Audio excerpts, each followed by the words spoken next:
Salut à tous et bienvenue sur la chaîne Max Anime. Aujourd'hui, on va s'attaquer à l'un des mystères les plus fascinants et souvent sous-estimés de Black Clover, le tout premier donjon apparu dans l'anime. Un donjon qui en apparence semble être une simple épreuve d'exploration, mais qui en réalité cache un rôle fondamental dans le destin d'Asta, de Yuno et même de tout le royaume de Clover. Car ce donjon n'est pas apparu par hasard, il est le résultat d'une conjonction de destin, d'une résonance magique unique et surtout de la présence de deux individus hors norme. Alors si vous êtes prêts, commençons. Le premier élément troublant, c'est le timing exact dans l'apparition de ce donjon. Il n'émerge pas n'importe quand. Il apparaît précisément après qu'Asta et Yuno aient intégré leur compagnie de chevaliers mages. Dans Black Clover, les donjons sont des vestiges d'anciennes civilisations magiques. Ils n'apparaissent que lorsque certaines conditions sont réunies. Et ici, une chose est claire. Le monde attendait qu'Asta et Yuno deviennent officiellement chevaliers mages, comme si leur reconnaissance par le royaume était la clé qui déclenchait quelque chose de bien plus ancien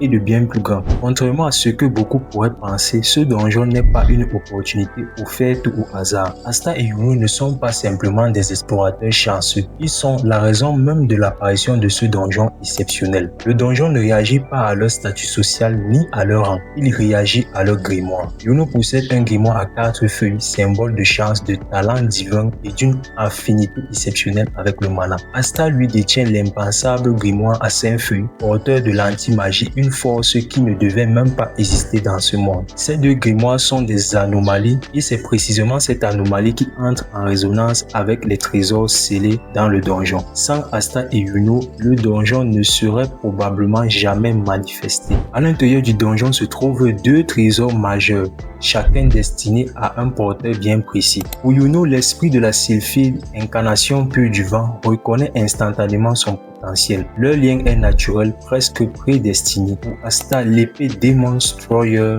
communément appelée Duenda, est une arme anti-magie capable d'annuler, de repousser et même de purifier les sorts les plus complexes. Ces trésors ne sont pas interchangeables. Ils choisissent leur détenteur et c'est là que le mystère devient fascinant. Dès que ces deux trésors sont récupérés, le donjon se ferme, comme si la mission était accomplie, comme s'il n'y avait jamais existé autre chose. Un autre point souvent négligé mais absolument crucial, c'est le rôle de Julius Nova Chrono, l'empereur mage. Parmi tous les chevaliers mages disponibles, c'est Asta et Yuno qu'il choisit pour cette mission. Ce choix n'est pas anodin. Julius est obsédé par la compréhension de la magie. Il perçoit instinctivement que ces deux garçons sont liés à quelque chose de plus vaste. En leur confiant cette mission, il ne les teste pas seulement, il déclenche un événement historique. Les trésors que renfermait ce donjon existaient pour résoudre avec leur grimoire à 4 feuilles et 5 feuilles. Le donjon n'était pas une épreuve ouverte à tous, mais un mécanisme ancien attendant les bons porteurs. Ce premier donjon n'est donc pas une simple aventure de début d'anime, c'est le premier signe que le monde de Black Clover s'adapte à Asta et Yuno et non l'inverse. Ce donjon marque le début d'une série d'événements où leur existence va